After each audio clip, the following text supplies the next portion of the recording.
उपायुक्तांना दाखवून दिलेलं आहे, त्यांच्या निदर्शनाला आणून दिलेलं आहे की बाबा 1 जूनपासून ते 30 सप्टेंबरपर्यंत राहतं घर तोडू शकत नाहीत। ते GR सुद्धा साहेबांच्या समक्ष आम्ही हजर केले। प्लस त्यात 94 लोकांचा PMROमध्ये सर्वे झालेला आहे आणि त्यांचं मत असं आहे की सिडकोनी कारवाई केली। मी त्यांना उघडकीच आणून दिलं, सिडकोनी नाही महानगरपालिकेने केलेली आहे। तर ते बोलले आता आमची महानगरपालिका कारवाई करणार नाही, सिडको आली तर काय सांगणार। आम्ही सिडकोला बघून घेऊ, कारण काय सिडकोची आम्ही बघून घेऊ, पण तुमच्या लोकांनी कारवाई करायला नाही पाहिजे, कारण गोरगरीब आहेत त्या ठिकाणी राहणारे। आणि आता तुम्ही त्यांना ही पण निदर्शन आणून दिलं, तुम्हाला खरोखरच थोडं कारवाई करायची असेल तर तुम्ही सप्टेंबर ऑक्टोबरपासून सुरू करा आणि मे महिन्याला संपवा। तुम्ही ऐन पावसाळ्याच्या तोंडावरच का गरिबांची घरं तोडताय हा प्रश्न आम्ही त्या ठिकाणी उपस्थित केला। तर त्यांनी असं सांगितलं की आता यांचं PMRO झालेलं आहे आणि यांना घरं 100% यांचं पुनर्वसन होणार आहे, पण त्यांना उशीर लागत 3 वर्ष जाईल। आता आपण सातत्यानं पाहतो 2014 पासून आपल्या देशाचे प्रधानमंत्री काय बोलतात की 2022 तक हर एक गरीब को घर दूंगा, 2022पर्यंतच्या सर्व गरीबांना मी घर देणार, घर असे देणार, घर के अंदर नल होगा, नल में जल होगा, उसका घर प्रकाशमय होगा, अशी भूमिका आमच्या देशाच्या प्रधानमंत्र्यांनी घेतलेली आहे। म्हणजे पागल आहेत का, यांना अक्कल नाहीत का? सिडको झालं, महापालिका झालं, हे IAS अधिकारी आहेत, त्यांना कळत नाही। ज्यावेळेस ज्या अर्थी देशाचा प्रधानमंत्री सांगतो की 2022पर्यंतच्या गरिबांना घर देणार, मग हे गरिबांचे घर का उद्ध्वस्त करताय हा प्रश्न निर्माण होत आहे। तरी या ठिकाणी आज आम्ही विराट मोर्चा आज आम्ही इथून हलणार होतो, आम्ही स्वयंपाकाचं सुद्धा सामान या ठिकाणी आणलेलं होतं, परंतु त्यांना खुंटून लागल्यामुळं ते लोक आपल्या मागण्या मान्य करण्यास तयार झाले असल्या कारणामुळं आज आपण आपल्या विराट आपल्या आहे त्या ठिकाणी जाणार आहे आपला। आणि जे काय तुमचे सिलेंडर, शिगडी, कपडे जे तुमचे घेऊन गेलेले आहेत त्या वार्ड ऑफिसरला सांगून टेम्पोमध्ये 2 माणसं तुम्हाला तिथं जायचं आहे आणि ते तिथं त्यांच्या टेम्पोत घालून तुम्हाला परत आणून देतील, एवढी त्या अधिकाऱ्याने आपलं स्पष्ट सांगितलेले आहे। म्हणून तुमचं मी आता तुम्ही लोक जी एवढी मेहनत करू या ठिकाणी आलो आणि आज आम्ही सुद्धा या ठिकाणी तुमच्यासाठी हक्कासाठी लढलो, पण एवढंच आहे की तुमची मेणबत्ती पेटती ठेवा, विजू देऊ नका। मेणबत्ती विजल्यानंतर अंधार पडतो, तसं तुम्ही गेल्या जूनपासून ते ह्या जूनपर्यंत तुम्ही मेणबत्ती विजवली होती, म्हणून तुमची ही थोडं कारवाई झाली। जर तुमची मेणबत्ती जर पेटलेली असती तर तुमच्या घराला कुणी हात लावला नसता। म्हणून आपल्याला जागरूक राहायला पाहिजे, आपल्या वस्तीमध्ये चांगल्या प्रकारे काम करायला पाहिजे। म्हणून मी तुम्हाला सर्वांना सांगतो, घरात संघर्ष समिती तुमच्या पाठीशी खंबीरपणे उभा आहे। आम्हाला तुमच्याकडून काय दान मान काम नाही पाहिजे आम्हाला, आम्ही फक्त गरिबांच्या घरासाठी लढतो। आमचे कॉम्रेड स्वर्गीय हिरामनदादा पगार यांनी जे स्वप्न साकार केलं त्या स्वप्नाला आम्हाला साकार करायचं आहे आणि गरिबाला घर, गरिबाला हक्क मिळवून देण्याचं काम आम्ही करतो। हक्क संघर्ष समिती मंडळाला त्या ठिकाणी बोलवलं आणि सविस्तर चर्चा त्या ठिकाणी साहेबांनी आमच्याशी केली।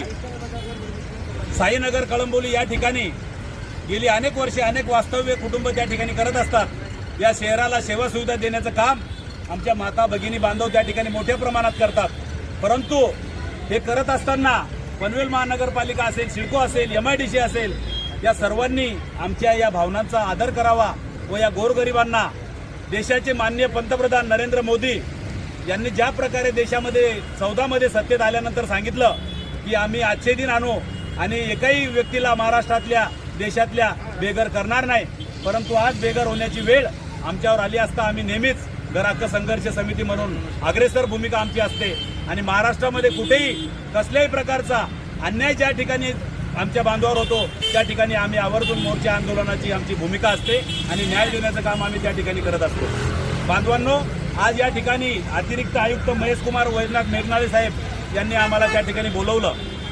आज ही जी काही आम्ही समस्या घेऊन आलो त्या लोकांचा 2017-18 या कालावधीमध्ये PM आवास योजना, पंतप्रधान आवास योजनेचा सर्वे या आमच्या 73 कुटुंबाचा एकूण 94 जण त्या आवास योजनेमध्ये पात्र आहेत आणि ती पात्रतेची त्यांची निश्चित आणि साहेबांनी सांगितलंय की एकही व्यक्तीला, एकही पंतप्रधान आवास योजने झालेल्या घरांना, कुटुंबाला त्यांना आधार देण्याचं काम आम्ही करू, परंतु त्यामध्ये 2-3 वर्षाचा कालावधी जाण्याची शक्यता त्यांनी सांगितली आहे।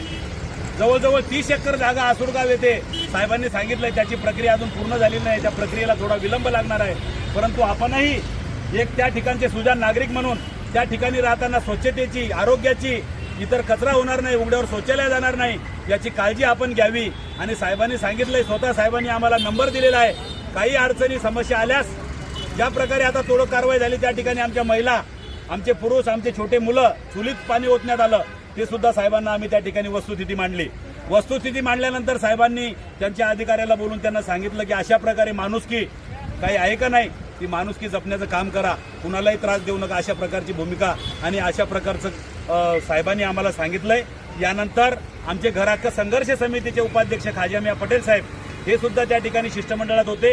आमच्या घर हक्क संघर्ष समितीच्या महिला अध्यक्ष विनिताताई बाळेकुंद्री त्या सुद्धा उपस्थित होत्या. आणि आमचे महिला आमच्या ताई मीनाताई कांबळे, शिवदास ससाने आणि त्या ठिकाणचे इंद्रजित कांबळे जे आमचे घर हक्क संघर्ष समितीचे त्या ठिकाणचे अध्यक्ष आहेत, साईनगर सहकारी गृहनिर्माण संस्थेचे, ते सुद्धा उपस्थित होते.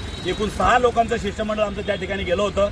आणि त्यांनी साहेबांनी चांगलं त्या ठिकाणी आश्वासन दिलं. परंतु या रहिवाशांना मी पुन्हा एकदा सांगतो की कुणीही कचरा करायचा नाही, परंतु कचरा केल्यानंतर ज्या ठिकाणी आवास योजनेमध्ये आपलं नाव आलेलं आहे त्याला तुम्हाला घराला मुकावं लागणार.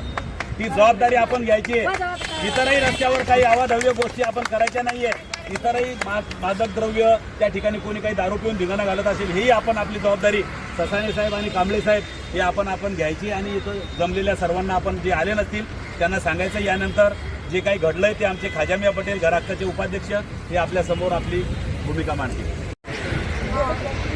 साथियो, आत्ताच आम्ही अधिकाऱ्यांना संपूर्ण माहिती दिली की आमच्या साईनगर झोपडपट्टीमध्ये कोणत्या कोणत्या प्रकारचे या ठिकाणी अत्याचार झालेले आहेत ते त्यांच्या लक्षात आणून दिल्यानंतर आणि सरकारी जे नियम आहेत त्या